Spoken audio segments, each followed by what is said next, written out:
Francis Ngannou has made a big statement. Does he have what it takes to be a world champion? Well, my question with Francis is this. Well, not Francis, but my question with the public is this. Why is it that everybody needs to be an amateur boxer to say that they're actually a boxer? Now, everybody was like, it was his first boxing match. It was his first this. You know how many times he sparred with a boxer or he sparred in his career? And you guys know I don't even watch UFC as intently as their fan base and most people that watch UFC.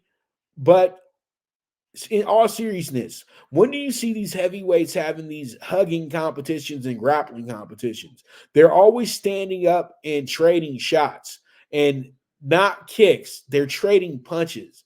They rarely throwing kicking. They're rarely spin kicking. You know what I mean? It's just too damn big for all that stuff.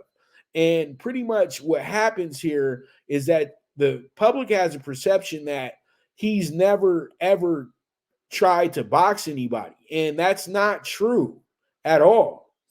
The guy has to do boxing within his training to be able to do this UFC thing accordingly.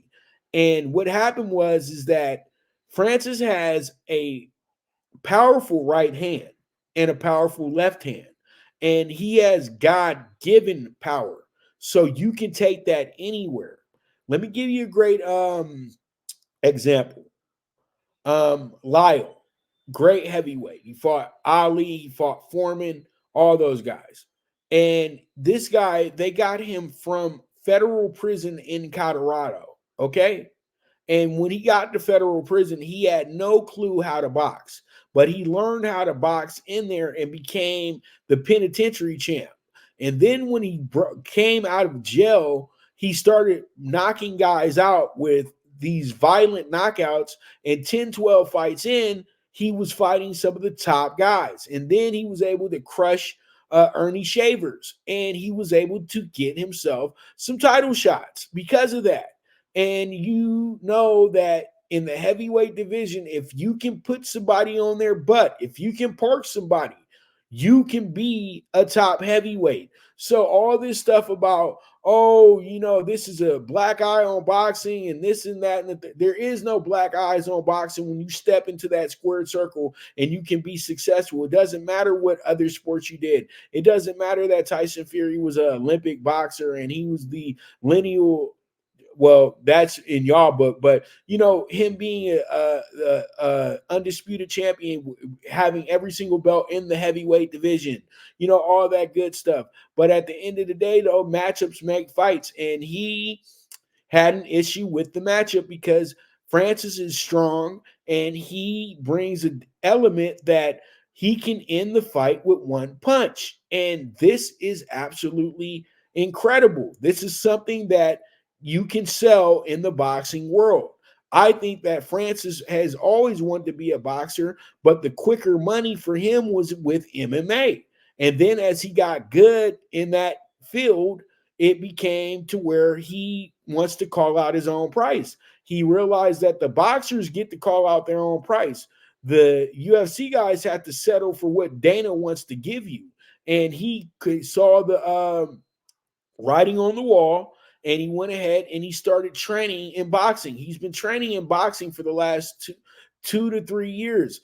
The first person who stepped to him was Deontay Wilder, who wanted to do a fight in Nigeria so they could do their own version of Foreman and Ali, where they're in Africa and they're embracing their African roots. They didn't even care to have a promoter a part of it. Deontay was willing to put up his own money for this situation because he knew it was going to be a box office situation because both of them are big draws. And that's what it's all about. In the heavyweight division, if you're a draw, you're a star, you can do this thing. And right now, let's keep it real. You put Francis against those same guys that Big Baby's fighting, that the guy with the screech curl from Tulare is fighting. Who else? The guys Frank Sanchez is fighting, and he'll knock all their asses out. Come on, man. We all know that because those guys are paid stiffs. Come on.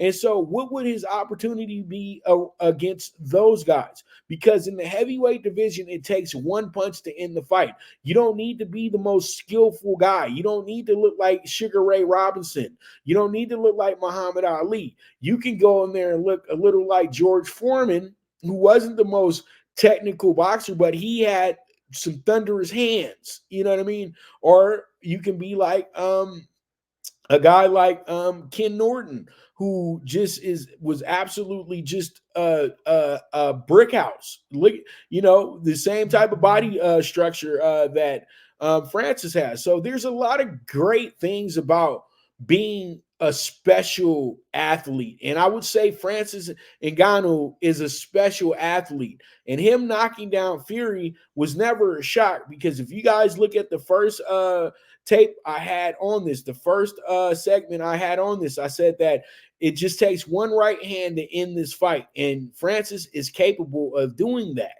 And people have to understand that in boxing, you don't need to be a 10-year amateur to be a professional. If you can crack, if you can fight, then you can become the best in the sport, as long as you're willing to learn, as long as you're willing to put in the work.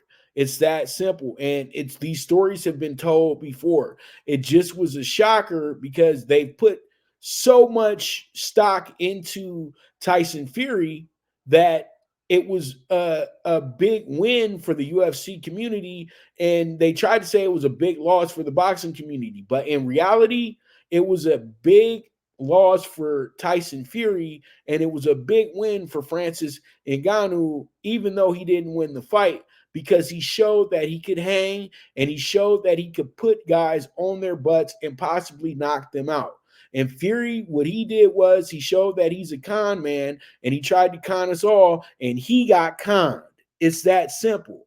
So with that, Francis Ngannou, you got yourself a fan right here, and hopefully we'll get you into some more fights.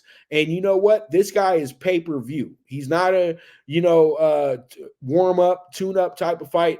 You got to put this guy in the main events in big venues. It's going to sell. This guy could actually bring back the heavyweight division. And it's crazy that I'm even saying something like this, that a guy who was the UFC world champion, heavyweight champion, could come into the sport of boxing and win the most coveted piece in all of boxing, and that's the heavyweight championship of the world.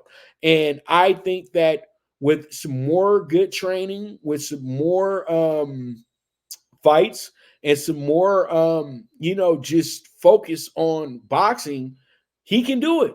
He can do it. He can do it. Because I know right now, if he fought Usyk, if he caught him with one, it's lights out. And if he hit him with a body shot the way that Dubai hit him with, I think we would see that shot, and it could help him win this fight. This guy is dangerous right now. But at the same time, too, he's a draw. And that's exactly what you want in the heavyweight division. If you look at who's a draw in the heavyweight division, he put himself in the top 5. And there's 3 of them now. We know AJ, Wilder, and Fury. But who's the 4th? There you go. He's in the top 5 now. It is what it is. It is what it is. So with that, we're going to go ahead and take our first commercial break. And when I get back, we're going to jump